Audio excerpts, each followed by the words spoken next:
Thank God, this incredible HFY masterpiece found you today. Witness the legend starting now. Look, I need you to understand something right from the start.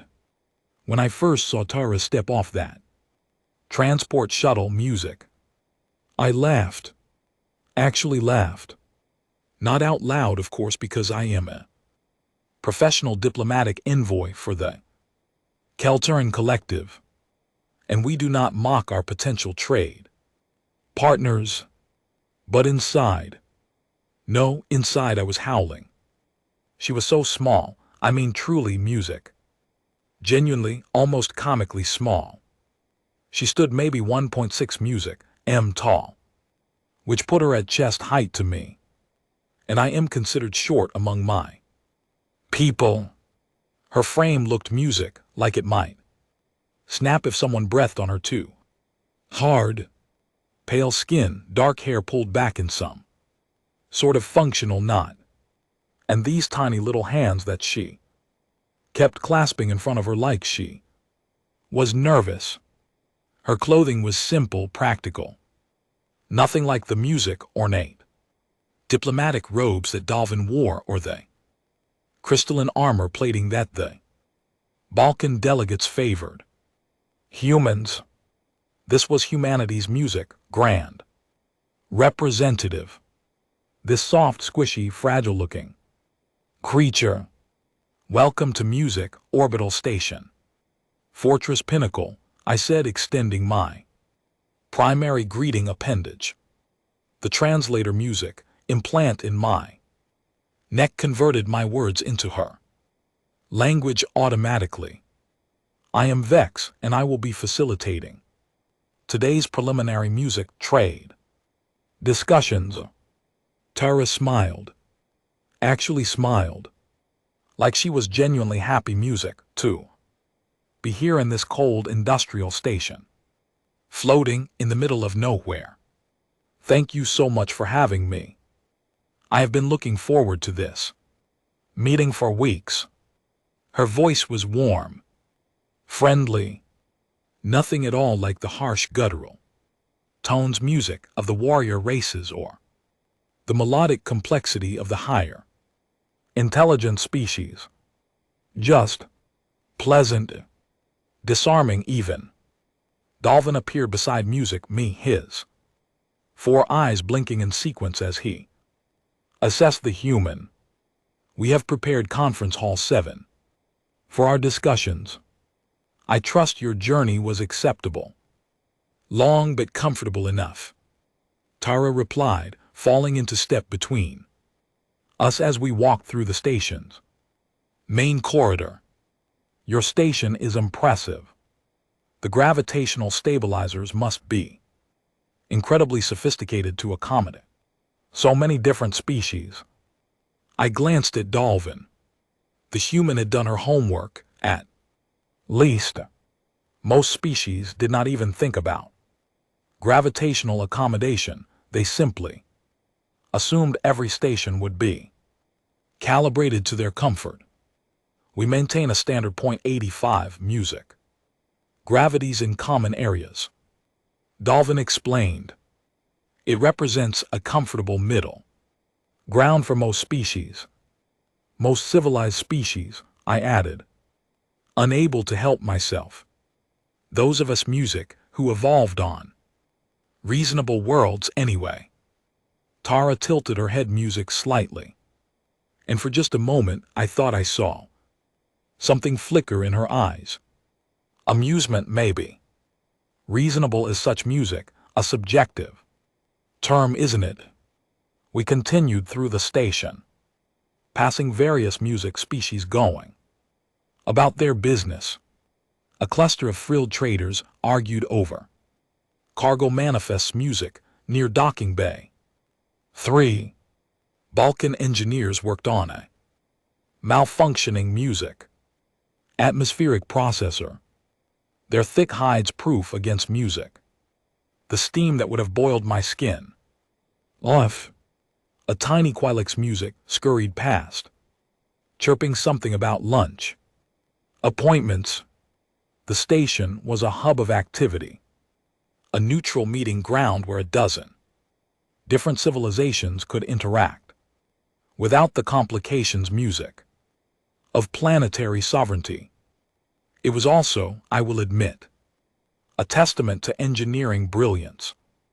Keeping this many music different environmental needs balanced was no small feat. Conference Hall Music 7 was situated in the station's diplomatic wing, a section designed specifically for delicate negotiations. We had barely entered when Dolphin's communication device music began shrieking. All personnel, immediate alert. Structural failure in docking music. Bay 5. Repeat, structural failure in docking. Bay 5. Emergency response music, teams report. Immediately. Dolphin's eyes widened. That is adjacent to our position. The cargo hauler from Terminus 6 was scheduled to dock there within the hour. It already docked. Came a panicked voice over the open channel. The mooring clamps failed during the docking sequence. Half the bay is collapsed. We have multiple casualties trapped under debris. I felt my blood chill. Docking Bay 5 was massive, designed to handle industrial freighters. If the structure there had collapsed, we're talking about tons of metal, support beams, music, cargo containers, all of it coming down on whoever had been in music, the wrong place at the wrong time. Tara was already moving, not running exactly, but walking with sudden purpose toward the exit. Which direction? She asked, her voice sharp, focused. Music. You should remain here where it is. Safe, I said, reaching for her arm to stop her. Emergency music, teams will handle this. She looked at my hand on her arm, then up at my face. Which direction, Vex? Something in her tone made me let go. Port corridor 300M, then down 2 levels. She nodded once and took off at a music sprint that frankly shocked me. For something so small. She moved fast. Really fast. Dolphin and I exchanged music glances. And then followed. Though we could not hope to match her pace. By the time we reached Docking Bay 5. Music. The scene was chaos. The bay doors were twisted, music hanging at wrong angles. A support beam the size of a transport shuttle had music fallen across the main platform, pinning down at least 4 beings that I could see. Smoke filled the air, an emergency. Klaxons wailed loud enough to hurt my hearing membranes. Music. Get back. Almer, the station security chief, was shouting at a crowd of onlookers. His tentacles waved frantically.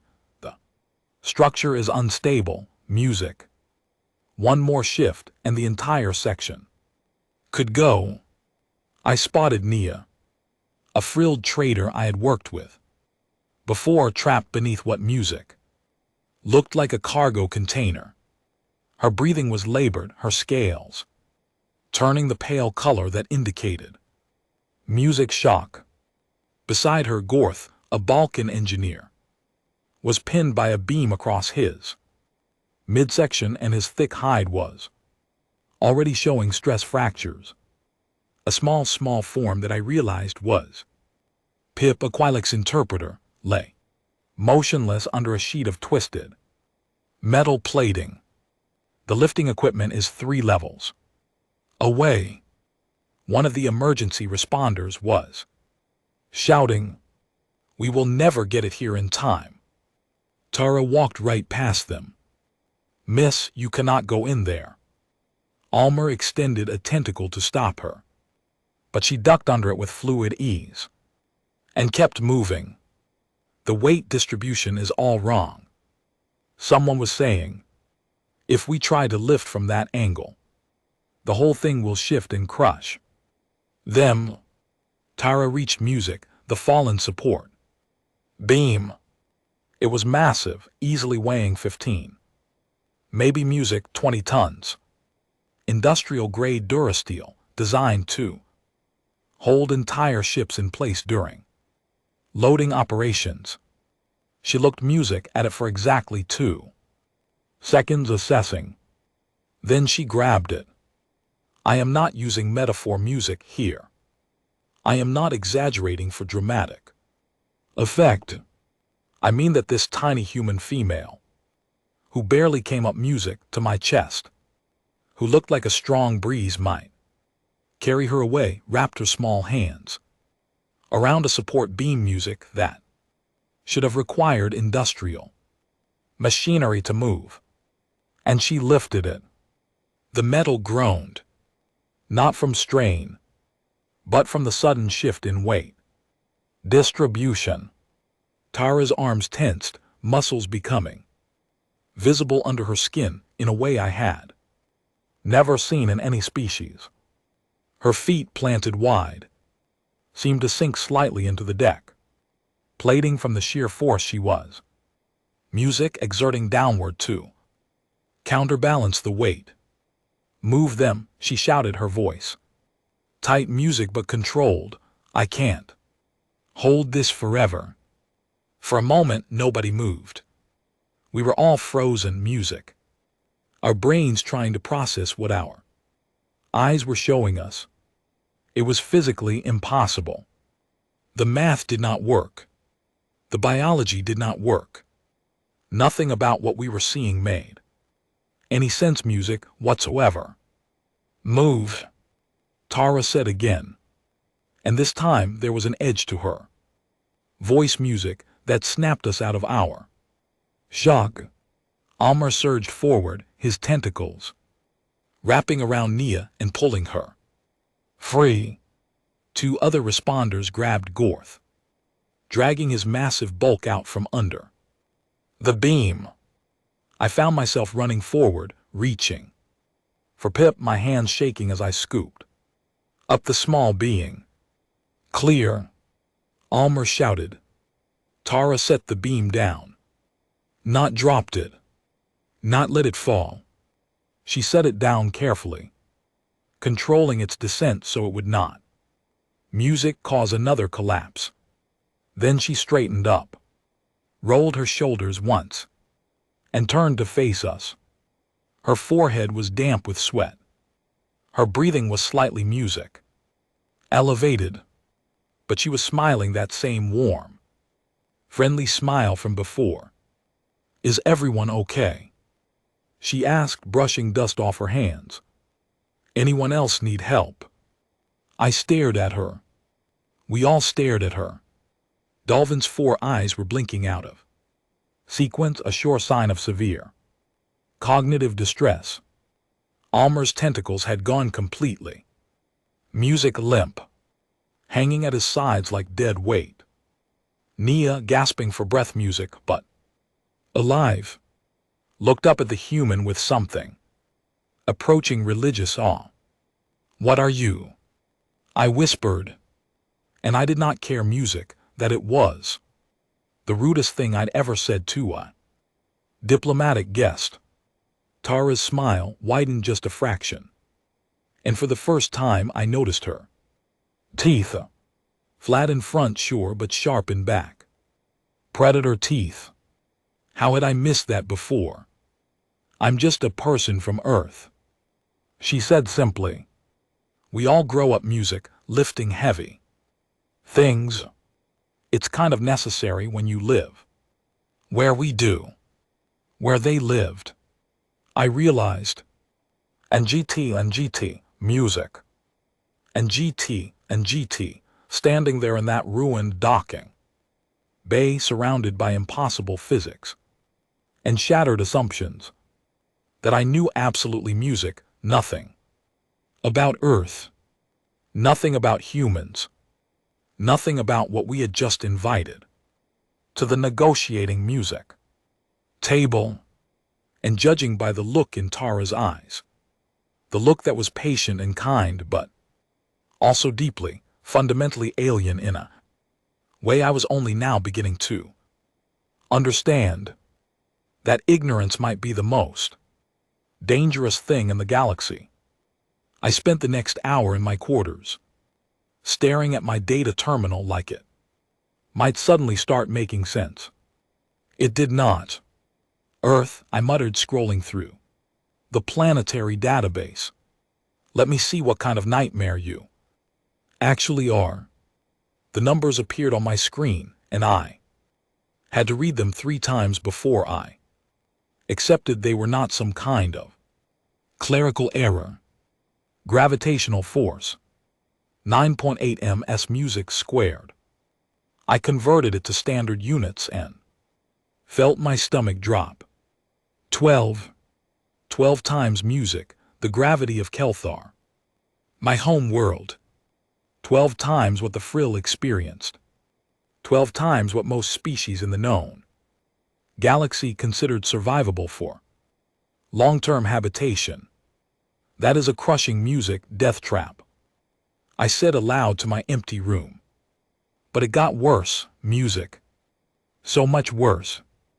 Atmospheric composition. 21% oxygen. I had to look that up because I could not believe it. That was a fire hazard. That was an explosive music waiting to happen. Most civilized worlds kept oxygen levels between 8 and 12%. Anything higher, you risked spontaneous music, combustion from the simplest spark. Surface temperature range to 58 degrees in Celsius. That range alone would kill most species. I knew. The cold end would freeze your fluids. Solid, the hot end would cook you from the inside out. Weather patterns included something called hurricanes, rotating storm systems with wind speeds exceeding music 300 km/h. Tornadoes, lightning strikes music that carried billions of volts. Phenomena called wildfires that consumed entire music regions. They named their planet Dirt, I realized reading the etymology. They literally call their world Dirt. And it is trying music to kill them. Every single day. A chime at my door interrupted my existential music crisis. Vex, are you in there? It was Dalvin's music, voice tight with stress. We have another situation. Of course we did.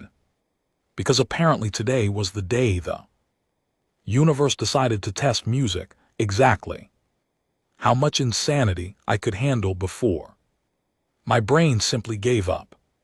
I opened the door to find Dalvin, his face showing that pale blue color. That indicated fear. Fire in the agricultural dome. It spread to the oxygen generation sector. Temperature readings music are. They are catastrophic. The station's emergency systems were blaring again as we ran through the corridors. I could smell the smoke before we even music reached the affected area. Acrid and thick, burning my throat. The agricultural dome was a separate section, connected by a sealed corridor to the main music station. It maintained higher oxygen levels to support the various plant species that fed the station population. If fire had reached the generation sector where pure oxygen was processed, music, we were looking at an inferno that would burn hot enough to melt hull plating. Emergency bulkheads music had already sealed, trapping anyone inside. Through the reinforced viewing window, I could see flames. Not normal flames. These were white hot, so bright they hurt to look at directly. The temperature gauge on the wall read 600 degrees. Celsius. There are 3 music beings trapped. In there, Almer was saying, his voice cracking. Nia, Gorth, and Pip. They went in to check on the hydroponic systems, right music before the fire started. The emergency suits are rated to 400 degrees. Maximum. We send anyone in there and they will die music before they reach the survivors. How long do they have? Dolvin asked. Minutes. Maybe 5 music if they found a pocket of cooler air. The bulkhead seals are already beginning to warp music from the heat. I looked through the window again and felt hopeless. This was physics. This was chemistry. This was the simple, brutal reality. That carbon-based life music could not survive temperatures hot enough to liquefy lead. I'll go. We all turned. Tara stood behind us, still covered in dust. Music from the docking bay. Collapse. She had not even changed clothes. You cannot, I said flatly. The heat will kill you in seconds. Probably not, she said. And she was already moving toward the emergency suit locker. She pulled out the thermal gear, examined it for exactly 2 seconds, and then set it aside. That will just slow me down. Tara, listen to me. I grabbed her music shoulder, forcing her to look at me. I just read about your world. I know Earth is harsh, but this is 600 degrees. Your flesh will cook, your blood will boil. This is not about being tough. This is about basic biology. She looked at my hand on her shoulder, then up at my face. Those predator eyes locked onto mine, and I saw something in them that made my survival instinct scream. Vex, she said gently. My ancestors walked through firestorms. Music to hunt prey. We learned to control fire before we invented the wheel. Our bodies adapted to survive burns that would kill most species because music. On Earth, if you could not handle heat, you did not get a pass on your genes. She reached up and removed my hand from her shoulder, not roughly, but with a grip strength that I now understood could crush Durasteel. I appreciate your concern, she continued, but those people music do not have time for me to explain human thermophysiology. So I am music going in and I am bringing them out. You can time me if you want. She turned to the bulkhead music. Controls. How do I open this? Almer opened the bulkhead with shaking tentacles, and the heat that rolled out hit music me like a physical blow. I staggered back, my skin already blistering music from just the radiant temperature. Dolvin collapsed entirely, his respiratory music system shutting down. In self-defense, Tara walked into the flames. Just walked in, like she was taking an evening stroll through a park. The inferno swallowed her whole, and for a horrible moment I thought we had just witnessed music, a suicide. Then through the wavering heat, distortion, and the white-hot flames, I saw her moving. Purposeful, focused. Someone music, get medical ready. I croaked, my throat raw from the superheated air. And fire suppression, full systems. 3 minutes and 42 seconds. That was how long she was inside. I know because I counted every single second, convinced each one would be the last. Before we found nothing but music. Charred remains. When the bulkhead opened again, Tara emerged carrying Gorth over one shoulder. The bulkhead weighed at least 300 kg, and She carried him like he was a sack of grain. Nia was tucked under her other arm, unconscious but breathing. Pip clung to Tara's back, tiny hands gripping her shirt. Tara's skin was red. And GT, music. And GT, angry, blistered red in places like a bad sunburn. Her clothes were singed, smoking at the edges. Her hair had scorch marks. But she was walking, she was conscious. She was alive. Medical now, she said, setting Gorth down gently. Nia has smoke inhalation. Pip might have a broken music arm. Gorth's hide is cracked, but he should recover. What about you? Lena, a human medical music officer I had not even realized was stationed here, rushed forward with a scanner. I'm fine, Tara said, waving her off. Just need some music, water, and maybe some burn gel, nothing serious. Nothing serious, music. She had just walked through 600 degrees flames and called it nothing serious. That was music when the alarms changed. A different sound, sharper, more urgent. The kind that meant music, violence was coming. All personnel, hostile boarding. Detected, repeat, hostile boarding. Detected. Draxian raiders have breached docking. Bay 8. Security teams respond immediately. Draxian. That single word made everyone freeze. Draxian pirates were not thieves. They were killers.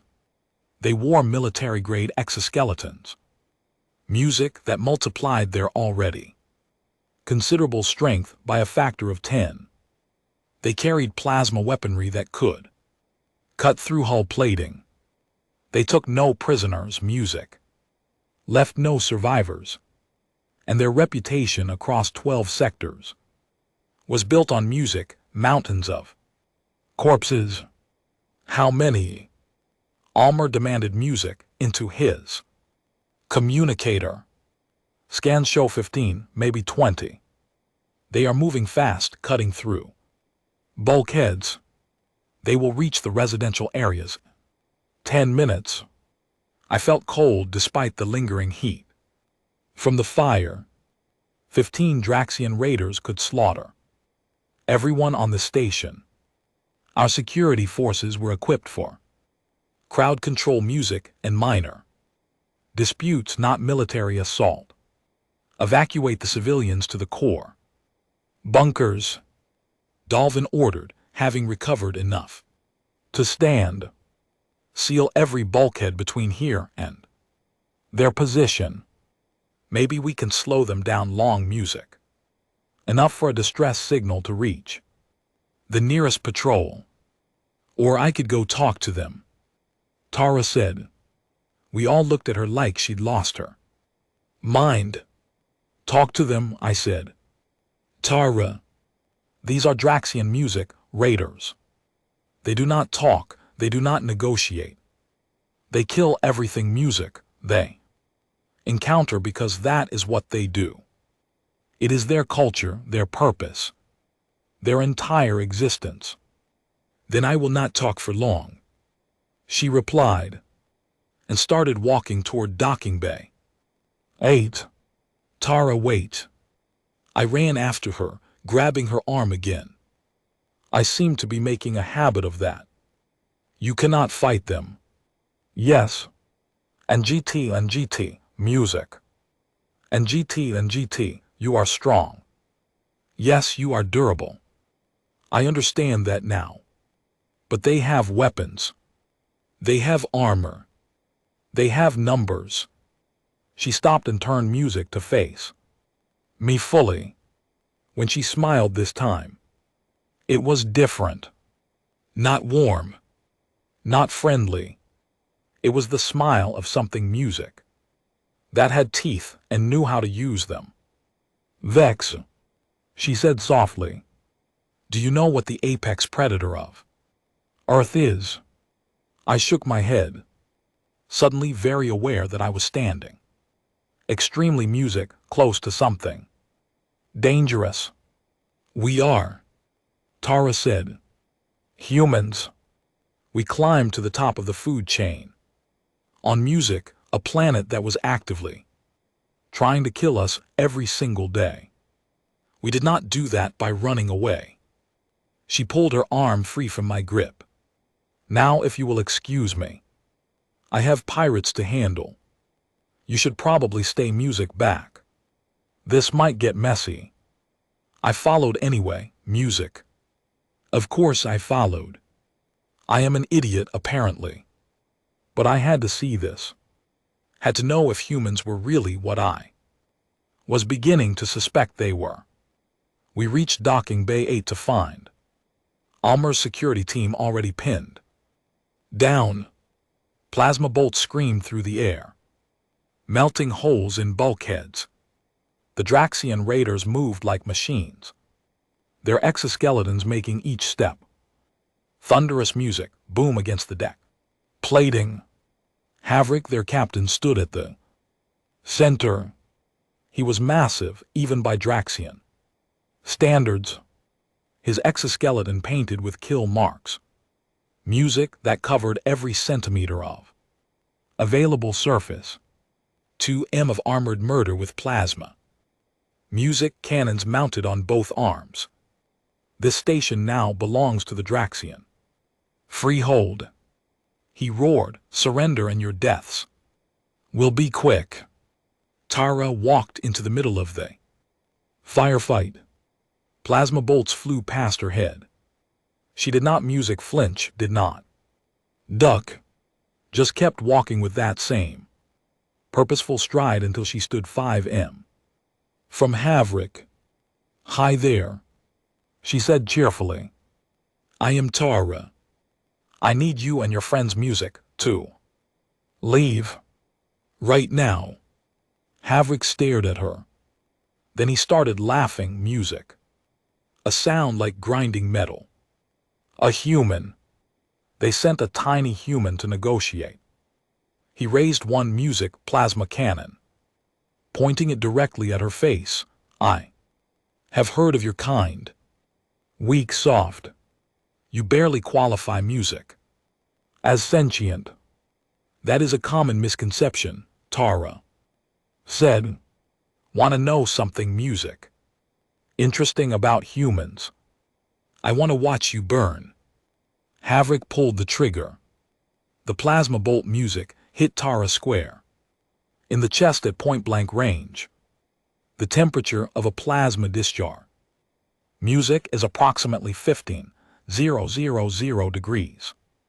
Hot enough to vaporize flesh, bone, metal, almost anything organic. Tara staggered music back 3 steps. Smoke rose from her shirt, which had a hole burned clean through.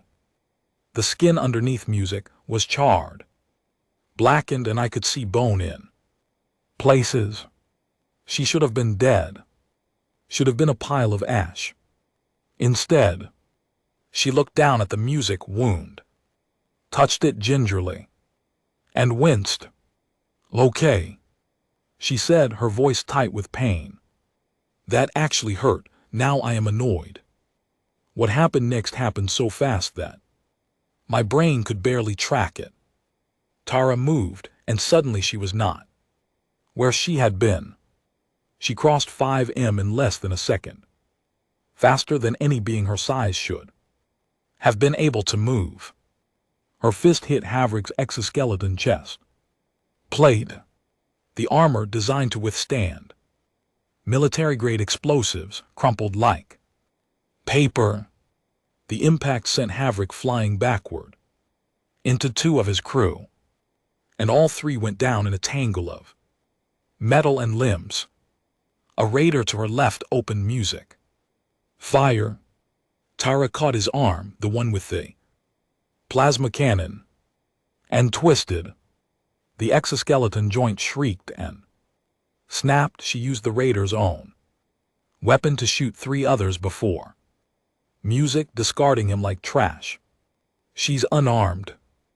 Bront, the pirate music lieutenant, shouted, "Focus fire, bring her down." 6 plasma cannons fired simultaneously. Tara Dove rolled came up running. She grabbed a piece of debris. And GT, music.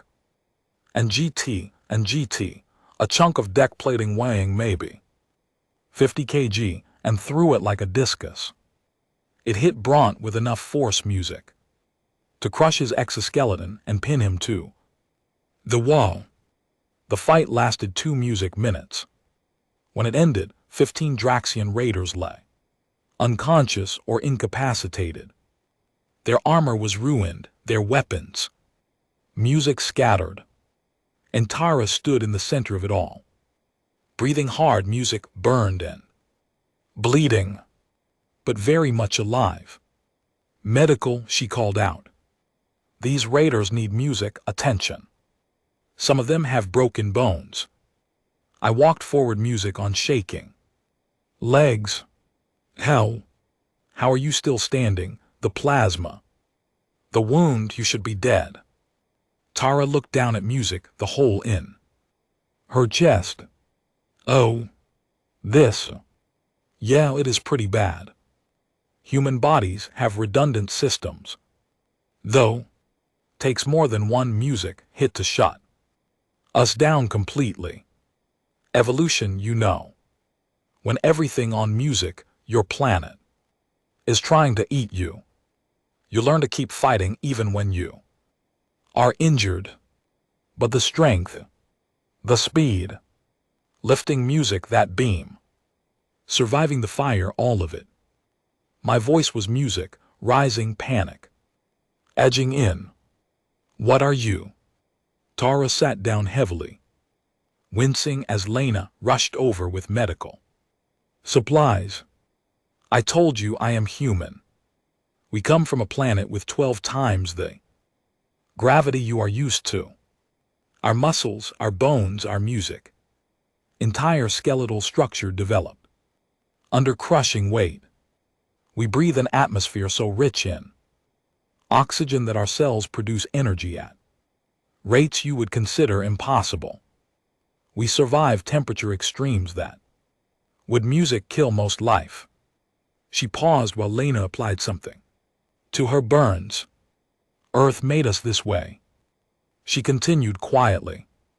"Every single day was a fight, music, to survive. Predators with claws and fangs, weather that could freeze or burn, gravity that crushed, diseases that adapted as fast as we did. We did not choose to be this resilient. We had to be, or we would have gone extinct, music. Millions of years ago." Dalvin appeared beside me. "Then why? Why hide it? Why pretend to be weak?" Tara looked up at us, and her expression softened. The predator edge faded, replaced by something genuinely sad. "Because strength, music, without control, is just violence," she said. "Because fear makes terrible music. Friends, when humans first left Earth and met other species, we realized something important. We were different. Dangerously different. If we showed up flexing music, our muscles talking about how strong we were, how durable, how we evolved. Music as apex predators. What do you think would have happened?" I thought about it. Really thought about it. We would have seen music, you as threats, as conquerors. Exactly. Tara nodded. And you would have been right too. History is music, full of strong species dominating weaker ones. We did not want that.